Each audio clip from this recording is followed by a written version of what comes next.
Et bonjour, bonsoir chers auditeurs, bienvenue dans notre calendrier de l'Avent que nous avons décidé cette année de vous offrir pour cette période qui va précéder les fêtes et qui va nous mener tranquillement vers Noël. Je suis Falsiparum.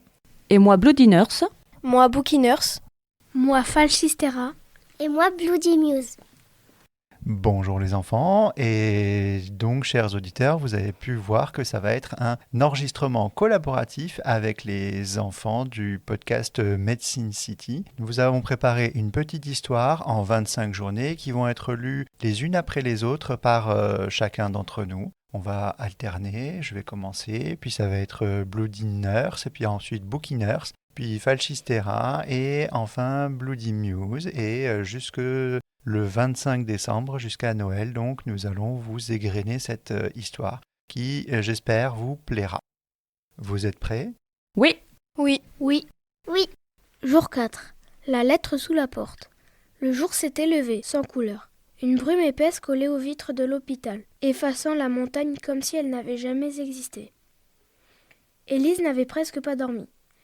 Chaque fois qu'elle fermait les yeux, elle revoyait le moniteur allumé, sans branchement. La silhouette d'Antoine et cette étiquette d'un autre siècle. Au petit matin, elle avait pris sa décision. Tout vérifier rationnellement. Les moniteurs, les circuits, les batteries, les registres.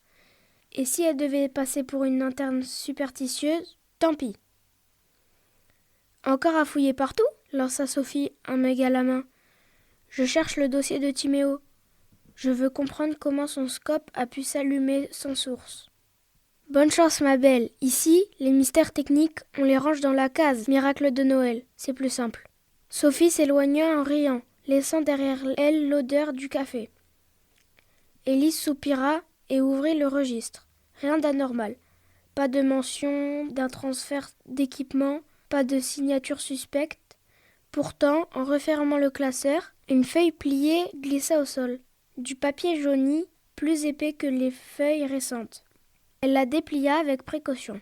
C'était une lettre manuscrite datée du 24 décembre 1950. Si vous lisez ceci, c'est que le battement a continué. N'ayez pas peur de ce que vous ne comprenez pas. La foi ici se mesure au rythme des vies que l'on garde éveillées.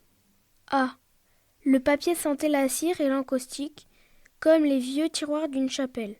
Elle leva la tête. La pendule du poste de soins s'était arrêtée sur 11h11. Une voix dans le couloir la fit sursauter. « Morel ? Le chef veut te voir dans son bureau. » Elle rangea la lettre dans sa poche et prit une grande inspiration. Le bureau du chef était plongé dans une demi-lumière. Une ampoule clignotait au plafond.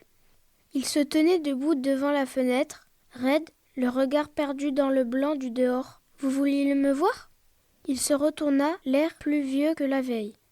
C'était à propos d'hier soir. Merci pour le chocolat chaud. Elle hocha la tête, un peu gênée. Vous savez, je crois avoir vu quelqu'un près de votre bureau. Un visiteur âgé, manteau foncé, écharpe bordeaux. Vous l'avez aperçu ? Le chef fronça les sourcils. Non, mais... Il hésita. Quand je me suis réveillée, il y avait une bougie allumée sur mon bureau. Et je n'en avais pas apporté. Il se tut un instant, puis ajouta à voix basse « Mon père est mort cette nuit ». Élise sentit le poids de la phrase retomber entre eux. Elle chercha quelque chose à dire, mais le silence fut plus juste. Avant de partir, elle glissa la main dans la poche de sa blouse. La lettre y était toujours. Elle la replia, sans savoir pourquoi, et la glissa discrètement sous la porte du chef avant de quitter la pièce.